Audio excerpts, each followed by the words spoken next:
এখন আমরা এই ভিডিওতে রিভিউ করব আড্ডা টাইমসের নতুন সিরিজ ব্যোমকেশ বক্সী নিয়ে, যেখানে ব্যোমকেশের চরিত্রে ফিচার করছেন গৌরব চক্রবর্তী, অজিত, অর্ণব মুখার্জি এবং সত্যবতী শ্রুতি দাস।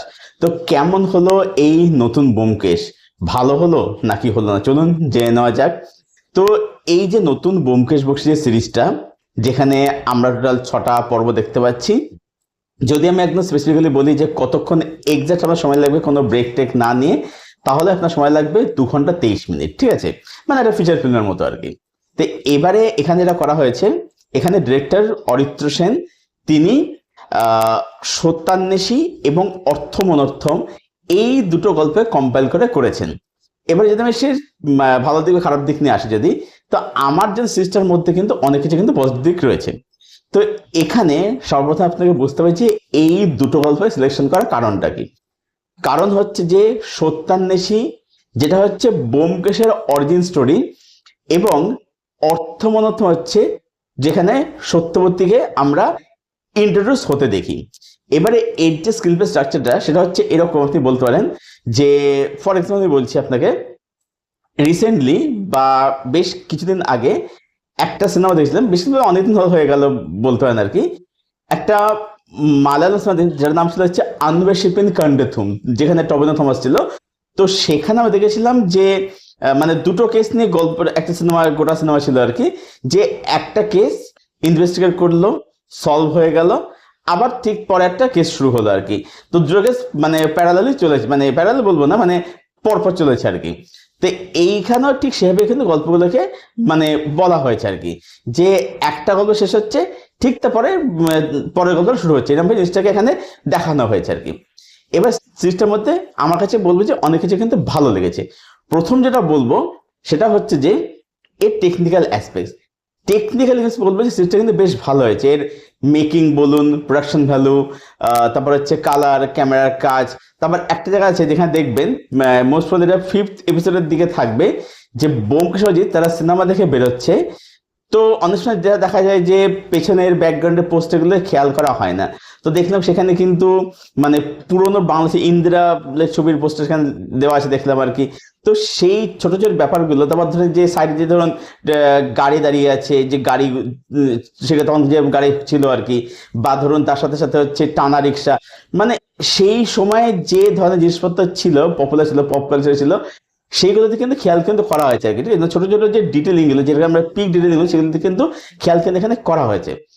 দ্বিতীয়ত হচ্ছে যে আমরা বিগত কিছু ব্যোমকেশের ক্ষেত্রে আমরা দেখেছি যে সেখানে না অজিতকে রাখা হয়েছে একটা কমিক রিলিফ হিসাবে। ঠিক আছে, যেমন ধরুন আমি আপনাকে বলছি, আহ আবিরদা যখন ব্যোমকেশ করতে নাকি, সেখানে শাশ্বতবাবুকে অজিত রাখা হতো। সেখানে শাশ্বতবাবুকে এরকম একটা কমিক ক্যারেক্টার রাখা হয়েছিল। হ্যাঁ, শাশ্বত অবশ্যই সেগুলো ভালো করতেন, আমরা মজাও পেয়েছি। বা পরবর্তীকালে আবেদা যখন আবার ব্যোমকেশ করলেন অরিন্দম শীলের সঙ্গে, সেখানে আমরা ঋত্বিক চক্রবর্তী, যার ইন্টারভিউ রিসেন্টলি করেছি, আপনি না দেখে থাকলে অবশ্যই দেখে নেবেন আর কি। তো ঋত্বিক বাবু সেখানে অজিত করেছিলেন আর কি। তো সেখানে অনেকরকম একটা ইয়ে হিসেবে, একটা কমিক রিলিফ সেখানে তাকে ইউজ করা হয়েছিল। বাট এখানে আমি বলবো যেখানে কিন্তু অর্ণবকে সেটা কিন্তু করা হয়নি। অর্ণ কিন্তু প্রপার ক্যারেক্টারই পেয়েছে, এবং সেও কিন্তু মানে স্পেস কিন্তু জেনারেলি আমরা দেখতে এই ধরনের গোয়েন্দা কাজের ক্ষেত্রে কি হয়, যে গোয়েন্দাকে বেশি তুলতে গিয়ে তার যে অ্যাসিস্ট্যান্ট, সে কিন্তু পুরোপুরি ধামাচাপা পড়ে যায়। মানে অ্যাসিস্ট্যান্টের যে ভূমিকা থাকে একটা গোয়েন্দার পেছনে, সেটা কিন্তু মানে এখন একটা অনেক ক্ষেত্রে বহু ক্ষেত্রে ভুলেই গেছে। এবং আরো একটা এখানে বলবো সেটা হচ্ছে যে, যেটা এখানে করা হচ্ছে যে এখানে পুলিশকে কিন্তু বলদ দেখানো হয়নি। ঠিক আছে, যিনি এখানে বিধবা চরিত্র প্লে করেছেন, আমি অভিনেতার নাম জানি না, অভিনেতা অনেক ছবিতে দেখি, খুব ভালো অভিনেতা, ভদ্রলোক আর কি, কেউ নামটা যদি জানাবেন আমাকে। তো যাই হোক, তো তিনি এখানে রয়েছেন আর কি।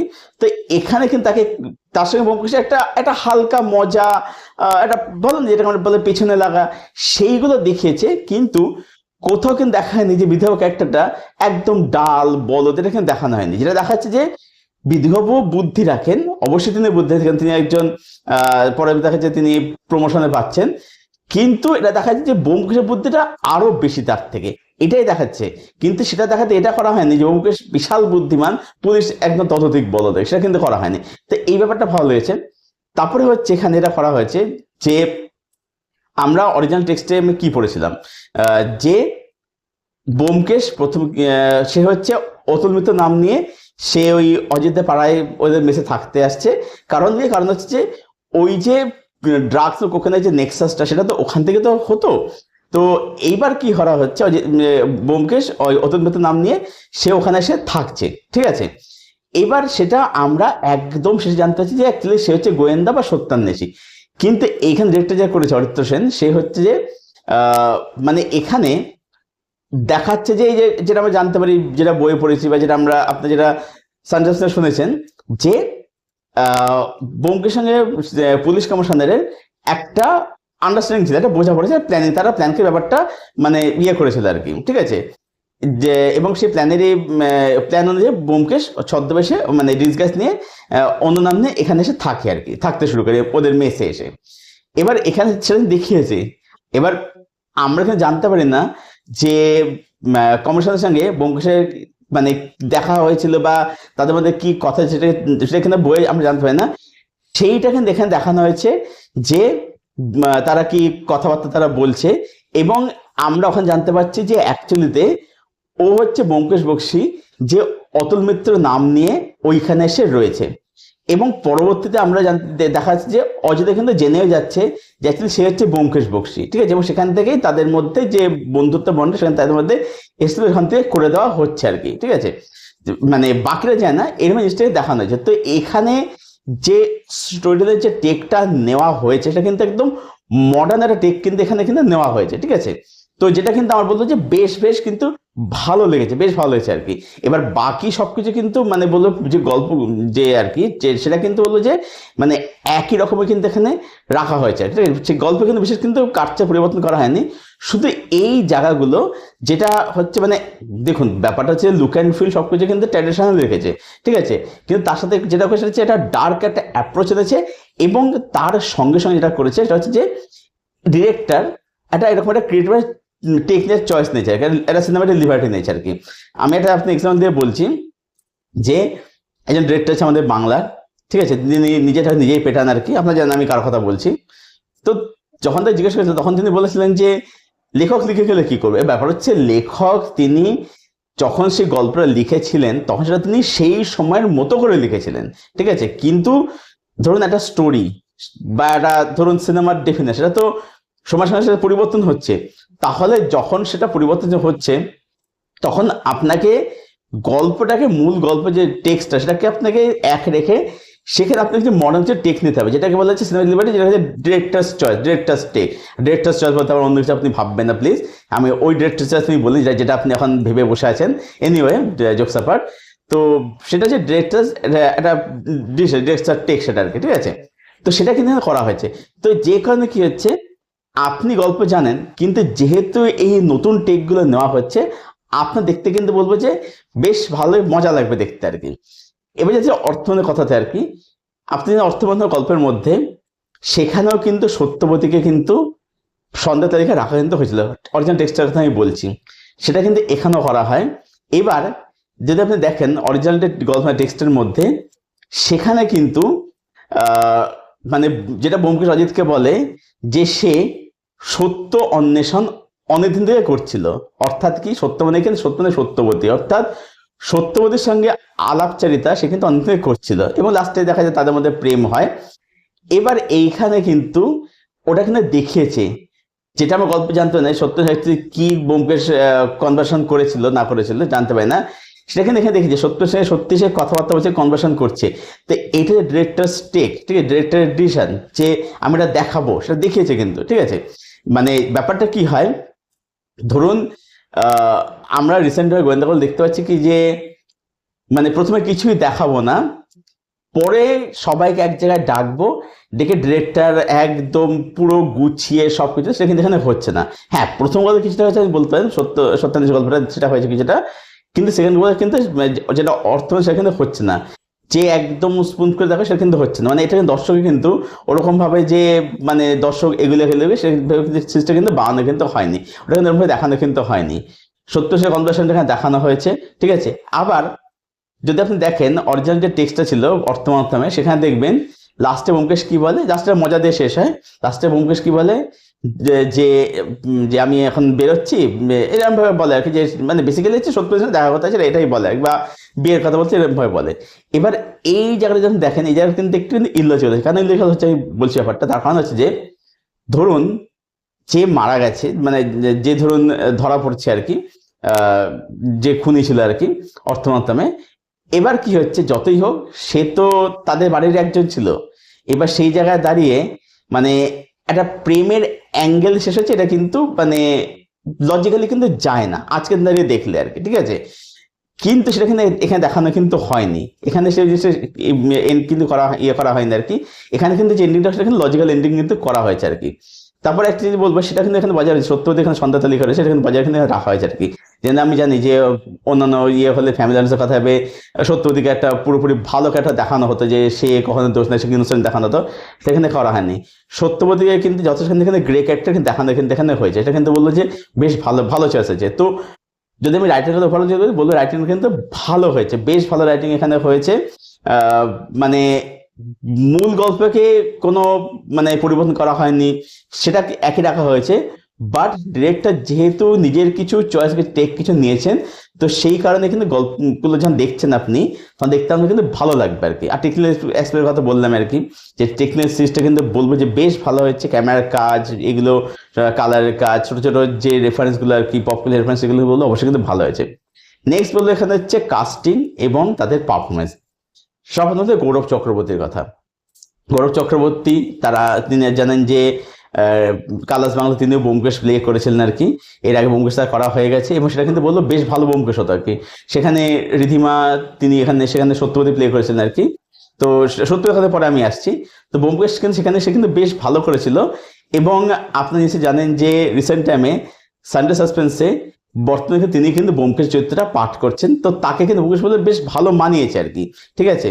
এবার এখানে একটা যেটা বলতে চাচ্ছি, যে এই যে ব্যোমকেশের চশমা পরা, ঠিক আছে, এই চশমার বিষয়টা বলি। অ্যাকচুয়ালি ব্যোমকেশ কিন্তু চশমা কিন্তু পরতো না, ঠিক আছে।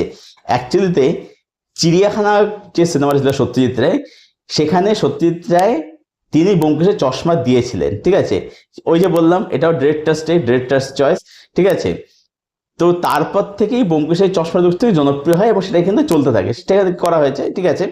তো গৌরব কিন্তু অ্যাজ এ যে খুব ভালো ব্যোমকেশ করেছে।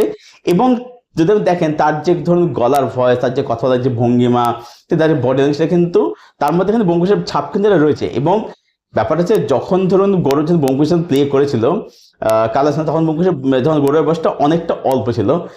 এখন যেহেতু তার বয়সটা একটু বেড়েছে, চেহারাতে একটু পরিবর্তন এসছে, তো এখন তাকে দেখে অনেক সময় ম্যাচের কিন্তু লেগেছে। আচ্ছা, অজিতের চরিত্রে অর্ণব মুখার্জি, খুব ভালো কাস্টিং, সে কিন্তু ভালো কাজ করেছে, বেশ ভালো কাজ করেছে। এবার ব্যাপার হচ্ছে যে এই সিজনের মধ্যে ছোট ছোট হিউমার কিন্তু রয়েছে, ব্যোমকেশ অজিতের মধ্যে রয়েছে হিউমার, ছোট ছোট হিউমার কিন্তু রয়েছে, সেগুলো কিন্তু মজা দেবে আপনাকে, ঠিক আছে। সেগুলো কিন্তু লাউড হিউমার না, কিন্তু ছোট ছোট হিউমার রয়েছে আর কি। তো অর্ণর কাজে কিন্তু বললো যে বেশ ভালো, তাকে বেশ ভালো মানিয়েছে, দুজনের কেমিস্ট্রি কিন্তু ভালো কিন্তু ম্যাচ করেছে আর কি। এবং যেটা আমি বললাম যে তাদের মধ্যে ছোটখাটো মানে কমেডি রয়েছে, বা ধরুন কিছু খুনসুটি মজা এগুলো রয়েছে, কিন্তু কোথাও অজিত কিন্তু যে একটা ভাঁড়, একটা কমিক কিন্তু অজিত কিন্তু সেটা হয়ে কিন্তু জানে, সেটা কিন্তু এখানে ভালো মেনটেন করে, সেটা কিন্তু ভালো কাজ করেছে। আচ্ছা, সত্য চরিত্রে শ্রুতি দাস। তো শ্রুতি দাস আমি বলবো যে মানে একদম সঠিক কাস্টিং হয়েছে। কেন বলছি, তার কারণ হচ্ছে যে যেখানে অর্থনীতি পরিচয় থাকে, সেখানে দেখবেন অ্যাকচুয়ালি সত্যবতী সে কিন্তু কালো ছিল, ঠিক আছে, বা শ্যামবর্ণ ছিল। তো এখানে কিন্তু অরিজিনাল কিন্তু মানে শ্যামবর্ণ কালো মেঘে কিন্তু নেওয়া হয়েছে, সুদাস চাপা যেত আর কি, সেখানে সুদাস কিন্তু কাস্ট কিন্তু করা হয়েছে, ঠিক আছে। সেটা কিন্তু বলতে অবশ্যই কিন্তু বেশ ভালো চয়েস, ভালো কাজ হয়েছে। সুদাসের পারফরমেন্স বলতে এখানে বেশ বেশ ভালো হয়েছে কিন্তু। এছাড়াও এখানে যিনি বিধুবাবু করছেন, যার কথা আমি বললাম আর কি, তিনিও বেশ ভালো কাজ করেছেন, বলতে কমেডি খুব ভালো করেন বলতে হবে আর কি। তো তিনিও ভালো কাজ করেছেন, অভিনয় নাম আমি জানি না, মাফ করবেন। এছাড়াও যারা যিনি এখানে অনুকূল ডাক্তার হচ্ছেন, আচ্ছা এখানে দেবপ্রিয় রয়েছে ফণীভূষণের ভূমিকাতে, সেও খুব ভালো অভিনয় করেছে, যতটা স্ক্রিন টাইম সে পেয়েছে আর কি। তো সব মিলিয়ে বলবো যে আড্ডা টাইমসের ব্যোমকেশ বক্সী এই সিরিজটা কিন্তু বলবো যে অবশ্যই ভালো হয়েছে। নেগেটিভ যদি বলতে হয়, নেগেটিভ আমার সেরকম কিছু লাগেনি, তবে আমি বলবো যে যে যিনি অনুকূল ডাক্তার হয়েছেন তার কাস্টিংটা আমাদের আরেক বেটার হতে পারতো, এটা আমার কোথাও গিয়ে মনে হয়েছে আর কি, যে অন্য কাউকে নেওয়া যেত। তবে 3-4 জায়গায় ভালোই হয়েছে। ওনাকে আমি চিনি, অনেক সিনেমা সিরিয়ালে উনি অভিনয় করেন আর কি, ওনার নামটা আমি জানি না, তবে তিনি অভিনয় ভালোই করেছেন। তার মানে এখানে অনুকূল কাস্টিংটা আরেক বেটার হতে পারতো বলে আমার মনে হয়েছে আর কি। তা আমার নেগেটিভ বলতে যেমন কিছু মনে হয়নি, ব্যাস এইটুকুই আর কি। আদার্স বলবো যে যথেষ্ট ভালো একটা কাজ হয়েছে। হ্যাঁ, এবার অনেক বলতে হয় যে বিগত অংশের থেকে কি ভালো হয়েছে না খারাপ হয়েছে। দেখুন, ব্যাপার হচ্ছে যে বিগত যে ব্যোমকেশ আমি দেখেছি, ঠিক আছে, সবচেয়ে দেখেছি বলবো না। তো দেখুন, ব্যাপারটা হচ্ছে সেগুলো যে খুব যে ভালো কাছে সেটা বলতে পারছি না, কারণ সেগুলো হয়তো শিট আমি বলবো না, কিন্তু সেগুলো কিন্তু কোয়ালিটি কিন্তু ভালো হয়েছে। মানে সেগুলো দেখলে বোঝা যায় যে সেগুলো পুরোপুরি মানে একটা এনক্যাশমেন্টের জন্য সেগুলো বানানো আর কি। সেগুলো দেখলে বোঝা যায় এটা দেখে সেটা কিন্তু মনে আপনার হবে না আর কি, যেটা এনগেজমেন্টের জন্য বানানো হয়েছে। এটার মধ্যে একটা কিন্তু যত্ন আপনি দেখতে পাবেন আর কি। তো সব মিলিয়ে আড্ডা টাইমস নসির ব্যোমকেশ বক্সী এই সিরিজটাকে আমি রেট করলাম 7.5 আউট অফ 10। আমার সিরিজটা ওভারঅলে বেশ ভালো লেগেছে, এটা আপনি অবশ্যই দেখতে পারেন। আপনার দেখে কিন্তু আশা করছি বেশ ভালোই লাগবে আর কি। তো এটাই ছিল আমার ওপিনিয়ন, আমার রিভিউ ব্যোমকেশ বক্সী সিরিজটাকে কেন্দ্র করে। যারা দেখেননি, আড্ডা টাইমসে যান, গিয়ে দেখে ফেলুন এবং দেখে এসে জানাবেন সিরিজটা আপনাদের কিরকম লাগলো। আর যদি কেউ দেখে থাকেন বা যাদের সিরিজটা অলরেডি দেখা হয়ে গেছে, আপনাদের কি মতামত সেটা অবশ্যই জানাবেন কমেন্ট করে। আপনাদের প্রশ্নের উত্তর আমি অবশ্যই দেবো। আর এই ভিডিওটা ভালো লেগে থাকলে ভিডিওটাকে অবশ্যই লাইক করবেন, শেয়ার করবেন, চ্যানেলটাকে অবশ্যই সাবস্ক্রাইব করুন। চলুন ভিডিও কিন্তু শেষ করছি, দেখা হচ্ছে আপনার সঙ্গে পরের ভিডিওতে। Till then stay best, keep watching good content.